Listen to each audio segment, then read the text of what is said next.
This video contains spoilers for SAO, so if you haven't finished it yet and you care about spoilers, be warned. In this video, I spent 100 days in SAO. My goals for these 100 days will be to get Kirito's 2 swords, the Elucidator and the Dark Repulsor, as well as a full set of Kirito's armor, but that's not all. I also want to defeat Kirito, Asuna, Heathcliff, and 2 final bosses in the mod, the Black Knight and the Golden Knight, so I have a lot to do. With that being said, let's get into day 1. On day 1, I spawned into the world and spotted these dudes, assassins. They sounded pretty dangerous, as you can expect, so I ran well away from them and went to get some wood, as you do, and in the process, I started looking at some of the crafting recipes in this mod and found this axe. It was pretty cheap to make and did a ton of damage, so for the time being, I made it my goal to get that. And it should be your goal to play Pokemon in Minecraft. And you can do that by downloading Pixelmon To Go's launcher, linked in the description. Pixelmon To Go is an amazing community-driven project that brings you into the world of Pokemon. They have loads of cool features such as VoiceChat, Dancing Emotes, and Costumes. Speaking of, they added one in for me. I got my own backpack, so if you're gonna get anything, you should probably get that. They also run daily events such as big boss fights and entertaining shows where people sing or perform. This is what the textures and costumes look like in-game, and it's all in this amazing launcher that you can log into with either Microsoft or Mojang. All you have to do is press play to start your adventure. Click the link in the description to download for free. And thanks again to Pixelmon To Go for sponsoring. Now back to day 1. Anyway, I then got stone, then predictably stone tools as well, and began my campaign on the local sheep population. Obviously for food and for a bed, because I didn't think nighttime in this mod would be very fun, given that packs of assassins were roaming around even during the daytime. I then got some sugarcane for books down the line, as well as more wood. I then explored a small cave nearby, and used a little bit of iron I got from it to craft a pickaxe, bucket, and shield, which are, in my opinion, pretty much the most essential tools you can get early on. But soon after, the sun started to set, and yeah, I didn't want to even give the mobs a chance to spawn, so I slept as soon as I possibly could. On day 2, I found a bigger cave and mined enough iron for full iron armor, which made me feel a lot more safe. But those assassins had 150 health each, so I made sure to not be too overconfident. Later, I found this ore, which turned out to be ruby. I checked what I could make with it, and it turns out you can make a really cool armor set, as well as Guilty Thorn, that one sword from that mystery episode early into season 1 if you remember it. I was able to craft it, and I was pretty satisfied. It was a little better than diamond, which isn't crazy, but I'll definitely take it on day 2. My cave then promptly came to an end, so I spent the rest of the day strip mining. I did the same for a good 5 minutes on day 3, but eventually I found a cave, and found this dude, a magma monster with 300 health. He wasn't naturally aggressive, so I thought I'd trap him before trying to kill him. Make fun of me all you want, but I wasn't trying to take any risks, alright? I started hitting him, and yeah, this took a while. His defense was insanely high, so I did barely any damage to him, but eventually I killed him. And he dropped a blaze rod, which is nice. I was glad I didn't have to stress about finding the nether fortress if I needed one later on. Later I surfaced and found more assassins. They also weren't naturally aggressive, which is kinda confusing when you look at their name. But anyway, I thought I would try outsmarting them like the magma monster, so I pillared up, speedrunner style, and hit one. When I did, the other one got mad at me too, so they pretty much work like zombie pigmen. If you hit one, you pretty much hit them all. This, again, took a while, but eventually I killed them, even jumping down from the pillar for a little 1v1 at the end, and he did 2.5 hearts in 1 hit, so it was pretty wise of me to be cautious earlier. They didn't drop anything except a lot of XP, which I'll take. I was planning to get some good enchants later on, so that was going to be pretty useful for that.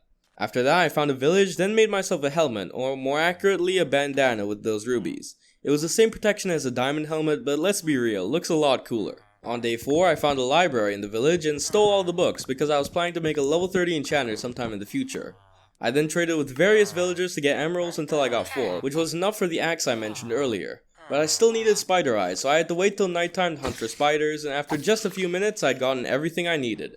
And with that, I had a 17 attack damage weapon. It had a slow attack speed, but still. For reference, a sharpness 5 diamond sword does only 13.25 attack damage. On day 5, I went mining and found a bunch of rubies and iron, but not much else.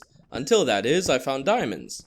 On day 6, I found this new ore, but I couldn't mine it with my iron pick, so I made a diamond one, and tried with that, and it worked. I checked what it was for, and it turns out I could craft the Dark Repulsor with it. I needed 4 of these ores for that, so that meant I was already halfway there, and never mind, I was all the way there because I found some more later.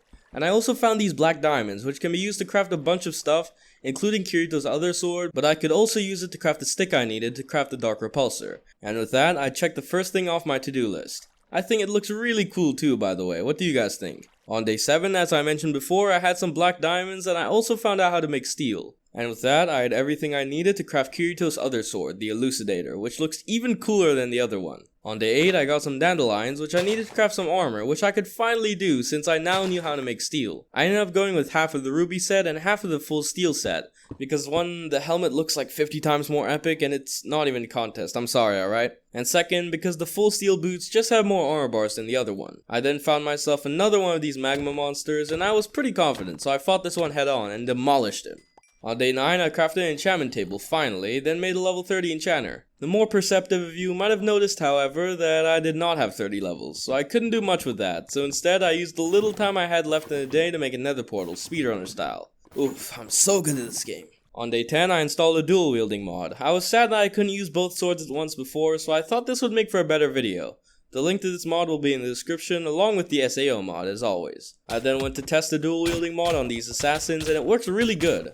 I mean, one of the swords has its damage cut in half, but still, it makes it really easy to fight groups. Another reason I was killing assassins, by the way, was because, as I said, I needed to get to level 30, and as I said before, they drop a ton of XP. And when I finally did reach level 30, I enchanted my elucidator and got sharpness 4 and knockback 2. The knockback would be annoying in one-on-one fights, but it's pretty good against groups, so I'll take it. On day 11, I once again got to level 30 and enchanted my dark repulsor, getting looting 3. I didn't get sharpness, but this sword didn't do all too much damage before, so that wasn't really the reason I was using it. So the looting actually gave it a lot more of a purpose than I had before. On day 12, I found more magma monsters and fought them too, again to get XP. I then found these murderesses, and I thought they would drop XP like the assassins, but turns out they drop diamonds. And with my looting sword, those diamonds really started to add up. Anyway, I got to level 30, so I enchanted a pickaxe and unfortunately didn't get the best enchants. After that, I went mining for more ores in the mod and found some white diamonds, which I could use to make Kirito's white armor set. I won't bore you by showing you all of it, but I kept mining until day 24, and got both full sets of Kirito's armor. I then went back to the nether to get blaze rods and nether wart so I could brew. I then repeated the process of killing things to get to level 30 and enchanting my full set over and over for the rest of the day and day 25. On day 26, I thought it was time to fight some of the bosses in the mod, starting with Kirito.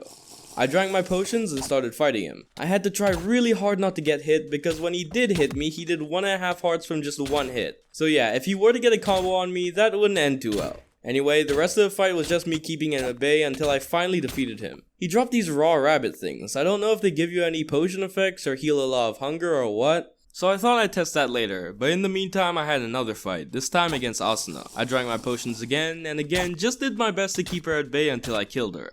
And this time she dropped emeralds. I went back to my base and tried to cook the rabbit, but I couldn't, so instead I ran my hunger down to eat it raw, and see how much hunger it healed. But it healed 1. Tell me in the comments if there's something I missed here because I am incredibly confused. From day 27 to 30, I farmed for endermen in the nearby desert. On day 31, I made my way to the stronghold and found the portal room. And day 32 corrupted. I'm sorry, okay, but I'm writing this right after so I can still describe what happened. Basically, I was destroying the end crystals one by one by either towering up or going up with my water bucket. Because as you know, in SAO, they mainly use swords and other melee weapons. So I only wanted to fight the dragon with my swords. Well, the dragon took my water somehow. Yeah, like, he charged me while I was towering up with my water bucket, and he made the water disappear. So there I was, with no water, towering up to the next pillar, and he launches me into the air. I think you can infer what happened next. So yeah, I died. So I decided maybe vanilla bosses weren't the way to go for me. So I thought I'd focus on the bosses in the mod instead. On day 35, I spawned in Heathcliff, and this fight was a lot harder than the previous one since I had no potions. This meant that I needed to hit my opponents a lot more, which drained my hunger rapidly. That wasn't too much of an issue in this first fight, but it definitely was in the next one, when I fought the Black Knight. He had over 1000 health, and just one of his hits did 3 hearts to me. Keep in mind, this white armor I have on is the same strength as the black armor, and both are a lot stronger than diamond. So yeah, if I was just wearing diamond, he could probably kill me in 2 hits. As I said before, having to hit him so much destroyed my hunger, and by the end of the fight, I was almost starving to death. Well, that was one stressful day, and day 36 was no different because I was gonna fight the final boss, the Golden Knight. He did 4 hearts in 1 hit, so he could 3-shot me. I had to be really careful here. I absolutely spammed my 2 swords, and my fingers were really starting to hurt from doing that, since he had so much health. Again, the hunger was a huge issue, and unlike before, I couldn't risk just keeping him in the corner and letting my hunger go down, because if I did and he got out, he could kill me really quickly. So I had to find time to back up and eat, which was also very dangerous to do. Pretty much everything I could have done in this fight would have been dangerous. But eventually, like the others, I eventually killed him. I thought he dropped his sword, but no, he dropped a toy version, which is interesting. Still looks cool though, so there's that, I guess. I'm gonna end this video off here. I've checked out everything this mod has to offer, so there's no real point to continue. If you don't like that, I have a question.